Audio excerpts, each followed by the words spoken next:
Hello everyone, welcome to academy बाबा।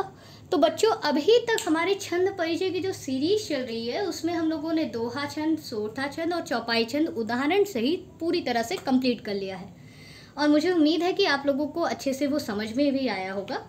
और आज हम पढ़ेंगे इसलिए कुंडलीय छंद के बारे में। बच्चों, कुंडलीय छंद परीक्षा के दृष्टिकोण से उतना ज़रूरी नहीं है क्योंकि ये परीक्षा में पूछे कम जाते हैं, क्योंकि बहुत लंबे होते हैं और इनका कंसेप्ट थोड़ा ज़्यादा है। मैंने ये 5 ही लिखे हुए हैं पर बहुत ज़्यादा है। इसमें कई कंसेप्ट ऐसे हैं जो बच्चों को काफ़ी समझने में जो दिक्कतें आती हैं, लेकिन सिलेबस में आपके है नहीं और सिलेबस में वो कॉन्सेप्ट भी नहीं है, तो इसलिए हम इतना ही पढ़ेंगे जो हमारे परीक्षा के दृष्टिकोण से ज़रूरी होगा। और हो सकेगा तो कुंडलीय छंद पे हम एक सेशन कर लेंगे जिसमें हम सब कुछ समझाएंगे, सारे कंसेप्ट रहेंगे। तो अभी परीक्षा के दृष्टिकोण से ये ज़रूरी है, ये मैंने लिख रखा है। आइए समझते हैं क्या है कुंडलीय छंद के बारे में। तो बच्चों, यह विषम मात्रिक छंद है। पहले ही मैंने लिख लिया है कि कौन सा मात्रिक छंद है, तो विषम मात्रिक छंद है। अब विषम मात्रिक छंद क्या होते हैं, क्योंकि अभी तक वीडियो में हम लोगों ने सममात्रिक छंद और अर्ध सममात्रिक छंद क्या होते हैं यही सीखा है। तो आइए बताते हैं विषम मात्रिक छंद।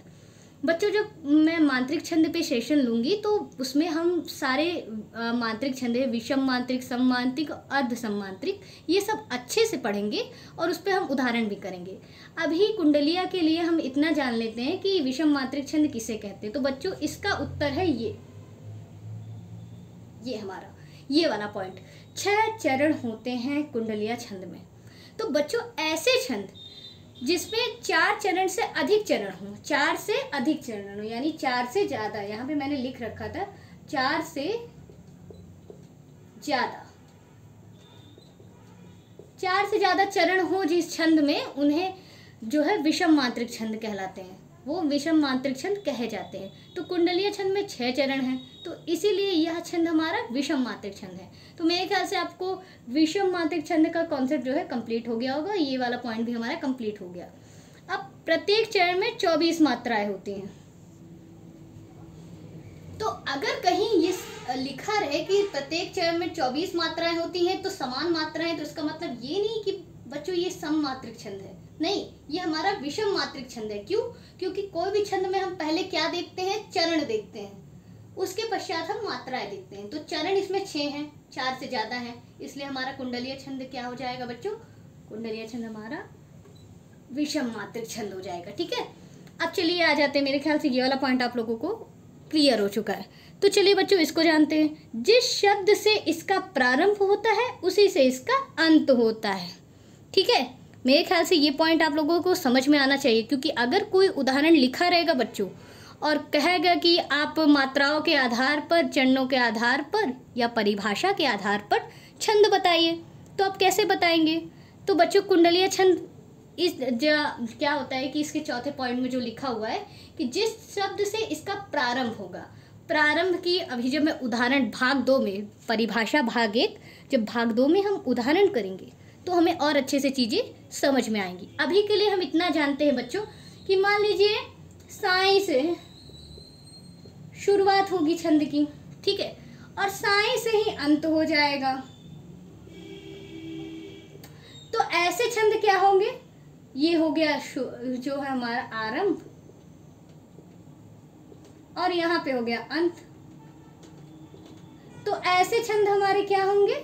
ऐसे छंद हमारे कुंडलीय छंद होंगे। ठीक है, जिनका जो है जिस शब्द से उसका प्रारंभ हो जाए और उसी शब्द पे उसका अंत हो जाए। ठीक है, मेरे ख्याल से इतना पॉइंट आप लोगों को क्लियर हो गया होगा बच्चों। ठीक है, तो ऐसे छंद हमारे कुंडलीय छंद होंगे। आइए जानते हैं हमारा आखिरी पॉइंट। मेरे ख्याल से ये वाला क्लियर हो गया। अब हम ये पॉइंट जानते हैं। ठीक है, ये थोड़ा सा ज़रूरी हो जाता है और यही थोड़ा कंसेप्चुअल पॉइंट है, क्योंकि इसमें आएगा बच्चों रोला, और रोला हम लोगों के सिलेबस में नहीं है, हमने पढ़ा भी नहीं है। फिर भी मैं ये चौथा पॉइंट समझाने से पहले थोड़ा सा बता देती हूँ आप लोगों को रोला क्या है। बच्चों, रोला जो है वो एक मात्रिक छंद, ठीक है, मात्रिक छंद। कौन सा मात्रिक छंद है? सममात्रिक छंद है। ठीक है, अभी के लिए इतना जानिए कि रोला एक छंद है और सममात्रिक छंद है। तो ये वाला पॉइंट हम सिर्फ समझ लेंगे, इसके लिए रोला समझना होगा। रोला हम इस वीडियो में नहीं डिस्कस कर सकते।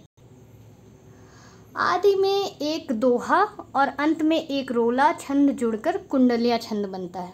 तो इसे हम कुंडलिया छंद बोलते ही इसीलिए हैं क्योंकि इसमें 2 छंद जो है हमारे लगे हुए हैं। कौन कौन से बच्चों? पहला दोहा और दूसरा रोला छंद। ये दोनों छंद आपस में ऐसे कुंडली जैसे बन जाते हैं, ठीक है, गूथे हुए लगते हैं। जैसे कि आदि में हमारा दोहा जुड़ गया, अंत में रोला छंद जुड़ गया। ये ऐसे गूथे होते हैं, तो इसलिए इन्हें क्या कहते हैं? कुंडलिया छंद बोलते हैं। जब मैं उदाहरण बताऊंगी बच्चों तो आपको रोला थोड़ा सा समझा दूंगी उस समय। तो रोला समझाए बिना आप लोगों को ये वाला पॉइंट समझ में नहीं आएगा। अभी के लिए जानिए कि रोला सममात्रिक छंद है बच्चों। रोला थोड़ा थोड़ा बच्चों सोरठा से मिलता जुलता है, ठीक है। तो अभी सोरठा में जैसे कि 11 11 13 13 मात्रा होती है, ऐसे रोला में भी होता है। पर रोला में जो है चरण जो है वो 4 नहीं होते हैं, उसमें भी चरण 6 होते हैं। तो बच्चों अभी के लिए इतना ही।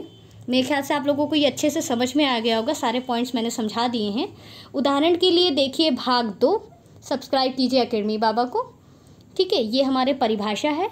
तब तक के लिए पढ़ाई करते रहिए। All the very best. और कोई भी आपको डाउट हो आप तुरंत कमेंट बॉक्स में कमेंट कीजिए, ठीक है।